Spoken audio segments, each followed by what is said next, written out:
ایرانی پارلیمنٹ کے اسپیکر محمد باقر قالباف نے کہا ہے کہ خطے کے مسائل کی جڑ اسرائیل ہے۔ اسلامی ممالک کو اپنے وسائل پر نیا نظام قائم کرنا ہوگا۔ ترکی نے ایران کے ساتھ یکجہتی کا اظہار کرتے ہوئے کہا کہ ایران کے خلاف جنگ بین الاقوامی قانون کے مطابق جائز نہیں تھی۔ آذربائیجان نے یقین دہانی کرائی ہے کہ اس کی سرزمین کسی بھی پڑوسی ملک خصوصاً ایران کے خلاف استعمال نہیں ہونے دی جائے گی۔ آپ دیکھ رہے ہیں نیوز 18 کا سوشل میڈیا پلیٹ فارم، میں ہوں وصال اعظم۔ دوستو، ایرانی پارلیمنٹ کے اسپیکر محمد باقر قالباف نے مغربی ایشیا اور اسلامی ممالک پر زور دیا ہے کہ وہ اپنے وسائل، صلاحیتوں اور عوام کی طاقت پر اعتماد کرتے ہوئے خطے میں ایک نیا نظام قائم کریں۔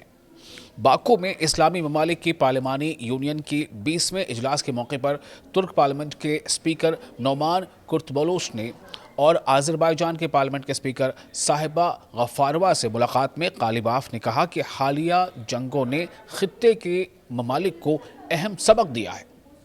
انہوں نے کہا کہ ان واقعات سے واضح ہو گیا ہے کہ خطے کے بیشتر مسائل کی جڑ اسرائیل ہے، جبکہ امریکہ کی طاقت کا تاثر بھی اس جنگ کے دوران کمزور ثابت ہوا۔ محمد باقر قالباف کے مطابق ایران پر ہونے والی امریکی اور اسرائیلی کارروائیاں انتہائی شدید تھیں، تاہم ایران نے بھرپور اور مؤثر جواب دیا۔ انہوں نے ایرانی عوام کے حوصلے اور ثابت قدمی کو بھی سراہا۔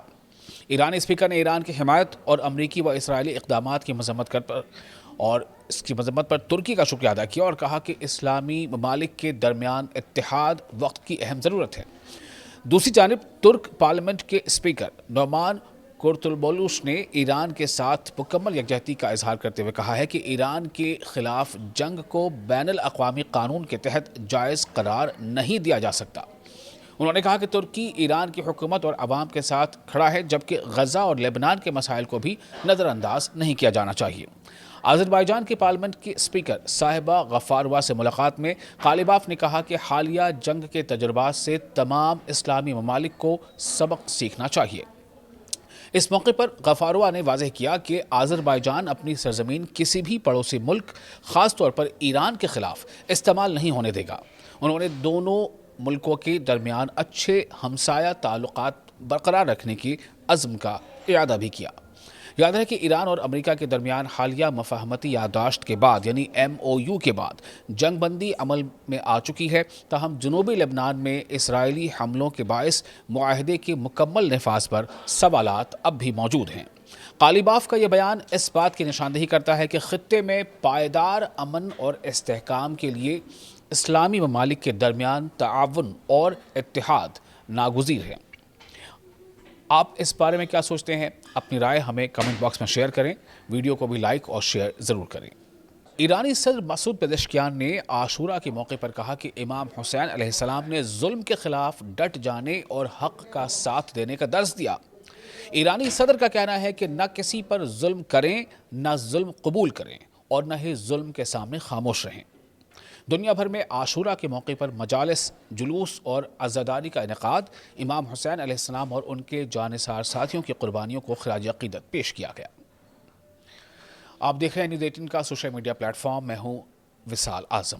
عاشورہ کے موقع پر ایران کے صدر مسعود پزشکیان نے کہا ہے کہ امام حسین علیہ السلام نے انسانیت کو یہ عظیم درس دیا کہ ظلم کے خلاف کھڑے رہو، حق کا ساتھ دو اور باطل کے سامنے کبھی سر نہ جھکاؤ۔ سماجی رابطے کی ویب سائٹ اور اس کے تمام ایسے دیگر پلیٹ فارم پر یہ خبر جو یہاں سے پزشکیان نے کہا ہے ایک اپنے بیان کے طور پر، وہ ہر جگہ پر آج اس کی چرچا ہے۔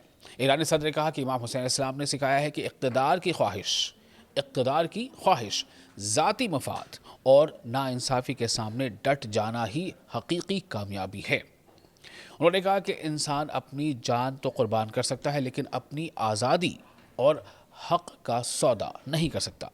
انسان تنہا تو رہ سکتا ہے مگر سچائی کا راستہ نہیں چھوڑ سکتا۔ مسعود پزشکیان جو ایران کے صدر ہیں، انہوں نے اپنے پیغام میں اس بات پر زور دیا کہ نہ کسی پر ظلم کیا جائے، نہ ظلم کو قبول کیا جائے اور نہ ہی ظلم کے سامنے خاموشی اختیار کی جائے۔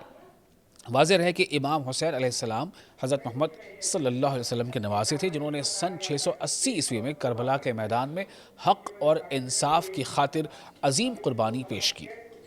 امام حسین اپنے 72 وفادار ساتھیوں کے ہمراہ یزید کی بڑی فوج کے مقابل ڈٹے رہے اور شہادت کا عظیم مرتبہ حاصل کیا، مگر ظلم اور جبر کے سامنے سر نہیں جھکایا۔ ہر سال یوم عاشورہ پر دنیا بھر میں لاکھوں مسلمان امام حسین علیہ السلام اور شہدائے کربلا کی یاد میں مجالس اور جلوسوں کا انعقاد کرتے ہیں۔ عزادار نوحہ خوانی، ماتم اور دعاؤں کے ذریعے ان کی قربانیوں کو خراج عقیدت پیش کرتے ہیں۔ چرچا ہوتی ہے، اس بات کا ذکر ہوتا ہے کہ کس طرح سے اگر آپ ظلم کے خلاف کھڑے نہیں ہوں گے تو پھر کیا ہوگا؟ آپ کو ظلم کے خلاف کھڑے ہونا ہے، آپ کو ظالم کا ساتھ نہیں دینا ہے، بلکہ حق کا، سچائی کا ساتھ دینا ہے۔ عاشورہ کا پیغام صرف ایک تاریخی واقعہ نہیں بلکہ حق، انصاف، حریت اور انسانی وقار کی جدوجہد کی علامت سمجھا جاتا ہے، جو آج بھی دنیا بھر کے انسانوں کو ظلم کے خلاف آواز بلند کرنے کا حوصلہ دیتا ہے۔ امام حسین علیہ السلام کی قربانی آج بھی یہ پیغام دیتی ہے کہ حق اور انصاف کے لیے ڈٹ جانا ہی کامیابی ہے، جبکہ ظلم کے سامنے خاموشی اختیار کرنا معاشرے کو کمزور بنا دیتا ہے۔ آپ کو یہ ویڈیو کیسا لگا؟ آپ اس لائک اور شیئر ضرور کریں۔